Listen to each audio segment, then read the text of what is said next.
Assalamualaikum warahmatullahi wabarakatuh. Halo Sobat Unbaja, perkenalkan saya Siti Umairah dengan NIM 3125110068. Saya mahasiswa Universitas Banten Jaya semester 2, mengampu program studi Pendidikan Pancasila dan Kewarganegaraan, Fakultas Keguruan dan Ilmu Pendidikan di Universitas Banten Jaya.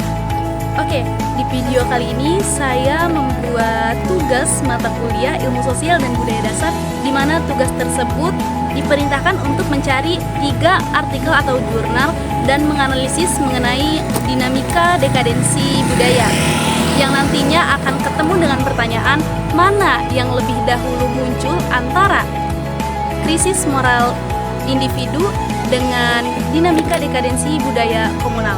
Mari kita bahas. Dinamika dekadensi budaya.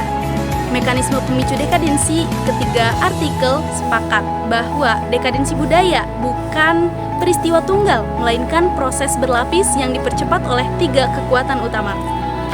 Yang pertama ada globalisasi sebagai tekanan struktural, di mana globalisasi menghadirkan budaya dominan yang lebih menarik secara visual, naratif, dan simbolik dibanding budaya lokal. Identitas lokal perlahan kehilangan ruang ekspresi sosial karena kalah bersaing dengan budaya global yang lebih masif dan terstandarisasi. Lebih dari 50% remaja Indonesia mengaku lebih menyukai budaya luar dibanding budaya lokal. Yang kedua ada media digital sebagai akselerator. Jadi media sosial bukan sekedar sarana komunikasi, melainkan medium ideologi yang mentransmisikan nilai-nilai individualisme, hedonisme, dan konsumerisme.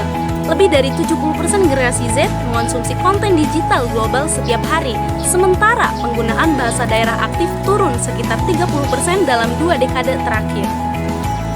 Yang ketiga ada flexing sebagai simptom paling nyata.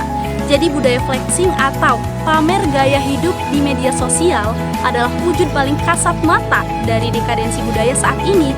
Ia bukan sekedar tren, melainkan cerminan pergeseran nilai dari orientasi komunal dan kolektif seperti gotong royong dan solidaritas menuju orientasi performatif atau kompetitif berbasis pengakuan digital.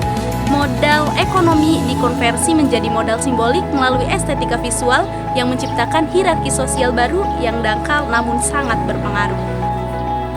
Nah, di sini saya ada wujud-wujud dekadensi budaya yang terdokumentasi. Silahkan untuk dilihat. Oke. Nah, adapun paradoks dekadensi sekaligus revitalisasi. Menariknya, dari ketiga artikel menolak narasi bahwa dekadensi berjalan hanya satu arah. Ada resistensi kreatif yang tumbuh. Pertama, platform TikTok digunakan untuk menyebarkan tarian daerah, kosakata lokal, dan kuliner tradisional. Ada juga komunitas Sobokati Semarang meraih 1,3 juta tayangan dengan konten gamelan Jawa. Ada juga globalisasi, yaitu perpaduan global dan lokal. Oke, itu saja materi yang dapat saya sampaikan. Selanjutnya ada kesimpulan. Dekadensi budaya komunal lebih dahulu terjadi. Ia adalah kondisi yang memungkinkan enabling condition bagi krisis moral individu. Tanpa runtuhnya institusi komunal, pewarisan nilai keluarga yang tidak lagi mengajarkan tradisi, sekolah yang abai pada kearifan lokal, ruang publik yang dikuasai narasi global individu tidak akan kehilangan orientasi moralnya secara massal. Namun, justru disinilah letak bahaya terbesar ketika individu yang sudah mengalami krisis moral kemudian menjadi agen penyebaran dekadensi lebih lanjut melalui konten digital. Nah, siklus ini menjadi sangat sulit dihentikan hanya dengan intervensi pada level individu saja. Solusinya harus menyentuh akar komunal institusi pendidikan, keluarga, komunitas, adat, dan kebijakan publik sebagaimana disepakati oleh ketiga artikel tersebut. Mungkin itu saja yang dapat saya sampaikan. Kurang lebihnya mohon maaf. Saya Siti Umairah, pamit undur diri.